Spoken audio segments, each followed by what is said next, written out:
अस्सलाम वालेकुम वरहमतुल्लाहि वबरकातुहू। आज मैं आप लोगों के साथ डेली रूटीन के साथ साथ एक छोटी सी हदीस भी शेयर करूंगी इंशाअल्लाह।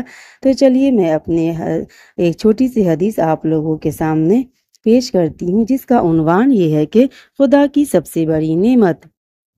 हज़रत मुआविया रज़ी अल्लाह अन्हा से रिवायत है, उन्होंने कहा कि रसूलुल्लाह सल्लल्लाहु अलैहि वसल्लम ने इरशाद फरमाया, खुदा अपने जिस बंदे के साथ भलाई का इरादा करता है उसको दीन की सूझबूझ और बसीरत अता फरमा देता है। और फरमाया, मैं तो सिर्फ तकसीम करने वाला हूँ, देने वाला तो अल्लाह की ज़ात है। और ये उम्मीद हमेशा अल्लाह के हुक्म पर कायम रहेगी।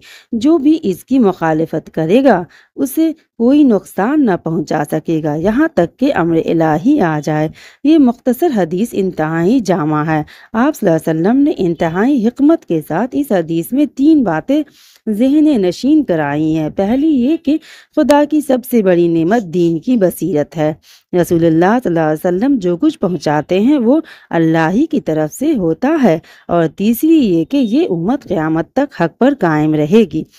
दौलत, इज़्ज़त, शोहरत और इक़्तिदार, सेहत, औलाद सब खुदा की नेमतें हैं, मगर अल्लाह ताला जब किसी बंदे पर खुसूसी यानी कि ख़ास फसल फरमाता है तो उसके साथ भलाई का इरादा करता है, तो उसे वो नेमत अता करता है जो अल्लाह की नज़र में सारी नेमतों से अफजल नेमत होती है, यानी दीन की सूझबूझ और बसीरत।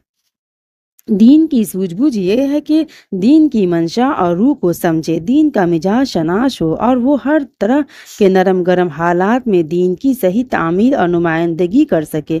वो यूं ही सादा लोही बेशऊरी के साथ अंधी तलकीद ना करे, बल्कि पूरे शऊर, कामिल यकीन और बेदार मक़ज़ी के साथ ये समझकर दीन की इत्तबा करे कि दोनों जहान की फलाह व कामरानी की वाहिद राह यही है। दीनी बसीरत की नेमत से खुदा जिस बंदे को नवाजे वो उसकी बुनियादी तालीम को हमेशा पेश नज़र रखे। रसूलुल्लाह सल्लल्लाहु अलैहि वसल्लम जो कुछ पेश करते हैं वो उनकी अपनी फ़िक्र की पैदावार नहीं है, बल्कि अल्लाह ताला का दिया हुआ है। उस बुनियादी तालीम का एक फ़ायदा तो ये है कि आदमी रसूलुल्लाह सल्लल्लाहु अलैहि वसल्लम की सही हैसियत को हमेशा याद रखेगा। वो कभी अकीदत के गुलू का शिकार होकर रसूलुल्लाह सल्लल्लाहु अलैहि वसल्लम को खुदा बनाने की गुमराही में मुब्तला न होगा। दूसरा फ़ायदा ये होगा कि वो दिलो जान से रसूलुल्लाह सल्लल्लाहु अलैहि वसल्लम की इत्तबा करेगा। और इसके लिए हिदायत का सरचश्मा अल्लाह ही की ज़ात है, और अल्लाह की हिदायत पाने का ज़रिया अल्लाह के रसूल ही हैं। ये 2 हकीकतें सामने रहें तो आदमी कभी भी गुमराही का शिकार नहीं हो सकता। और तीसरी बात, रसूलुल्लाह सल्लल्लाहु अलैहि वसल्लम ने ये बताई कि ये उम्मत हक पर कायम रहेगी यहाँ तक कि अम्र इलाही आ जाए, यानी कि क़यामत आ जाए। ये एक पेशन गोई भी है और तसल्ली दिल को बढ़ावे का सामान भी है। और ये तरगीब भी कि मोमिन को हर हाल में दीन पर कायम रहना चाहिए, चाहे ज़माना किसी तरफ जा रहा हो और हालात कैसे ही नासाजगार हों।